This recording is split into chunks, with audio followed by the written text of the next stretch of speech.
Provisions धाब्यावर बसवण्याचं काम यात झालं आहे का निकालात हे बघावं लागेल आणि त्याप्रमाणे मला खात्री आहे की आमचा पक्ष सुप्रीम कोर्टात सर्वोच्च न्यायालयात दाद मागेल.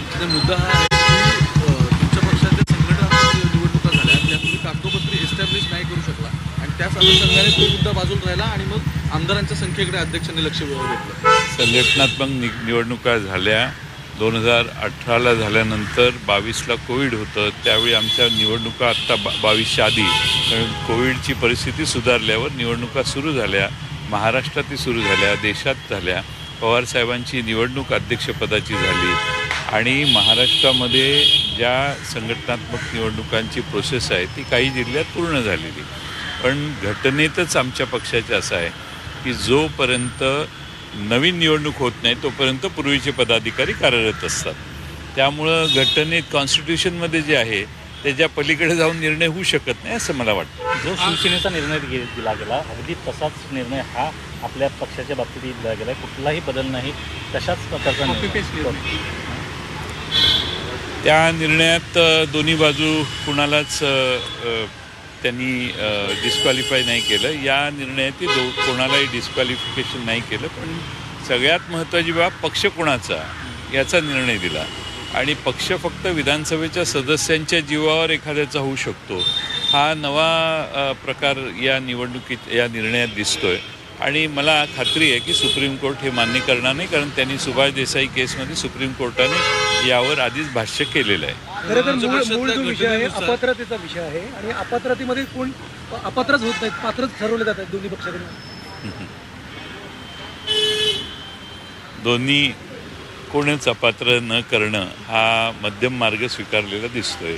कारण या बाबतीत कोणाला अपात्र केलं तर ते सुप्रीम कोर्टात जातील आणि सुप्रीम कोर्ट कदाचित त्यांना म्हणेल की तुमची घाई आहे, महत्त्व आहे या. पण आता कोणालाच अपात्र केलेलं नाही म्हटल्यावर देर इज नो अर्जन्सी असा देखील विषय होऊ शकतो. या उद्देशाने कदाचित असे निर्णय झाले असतील आणि अपात्र झालं तरी त्यांना परत निवडणुकीला उभं राहता येतं अशी साधारणपणाने व्यवस्था आहे. 10 शेड्यूल खाली अपात्र झाल्यावर पुन्हा त्यांना लगेच निवडणुकीला दुसऱ्या दिवशी उभं राहता येतं. त्यांनी काढलेला राजकीय मार्ग काढला गेला की संविधानिक नाही. आता ते टेस्ट होईल ना सुप्रीम कोर्टात. त्याच्यावर मला नक्की वाटतं की सुप्रीम कोर्ट या सगळ्या 10व्या 10th शेड्यूलच्या प्रोव्हिजन्स त्यानंतर त्यावर दिले गेलेले निवडणूक आयोगाने केलेले निर्णय आणि खास करून 10th शेड्यूलबद्दल विधानसभेत झालेल्या घटनेच्या नंतर केलेले निर्णय या बाबतीत मला वाटतं सुप्रीम कोर्ट फार महत्त्वाचा निर्णय भविष्यकाळात देईल. महत्त्वाचं म्हणतात त्यांना की पक्षांत 10वं शेड्यूल हे पक्ष सदस्यांना धमकवण्यासाठी घाबरवण्यासाठी होऊ शकत नाही असं त्यांचं म्हणणं आहे आणि पक्षातले जे आपले अंतर्गत मतभेद आहेत हे काही पक्षांतराचं कारण मानलं जाऊ शकत नाही. 10वं शेड्यूल कशासाठी आहे? माणूस कधी डिस्क्वालिफाय होतो याची व्याख्या 10व्या शेड्यूलमध्ये केलेली आहे. आता तशी कृती एखाद्याने केली तर 10व्या शेड्यूलचा वापर त्यानंतर केला आहे. त्यामुळं कोणाला धमकावण्याचा प्रश्नच नाही. एखाद्याने गुन्हा केल्यानंतर ते शेड्यूल त्याला दाखवून बाबा तुझा प्रॉब्लेम होणार आहे आणि तू डिस्क्वालिफाय होणार आहे हे सांगणं चुकीचं नाही आहे. त्यांनी आधीच काही आम्ही 2 जुलैच्या आधी सगळ्यांना 10वा शेड्यूल सांगत नव्हतो. त्यांनी घटना केल्यानंतर 10वं शेड्यूल काय आहे हे बघून त्याप्रमाणे आम्ही त्याच दिवशी डिस्क्वालिफिकेशन पिटिशन दाखल केलेलं. त्याच दिवशी इलेक्शन कमिशन ऑफ इंडियाला आम्ही माहिती दिलेली.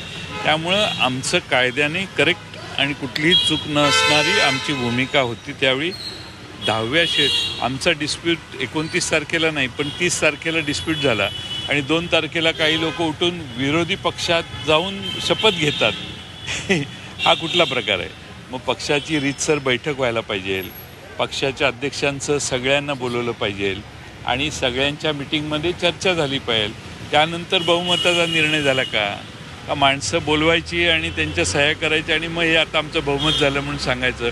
बहुतेक जणांना काय कशावर सही करतो हे त्यावेळी माहीत नव्हतं असं काहींनी विधानसभेच्या अध्यक्षांच्या समोर आपल्या साक्षीत सांगितलं.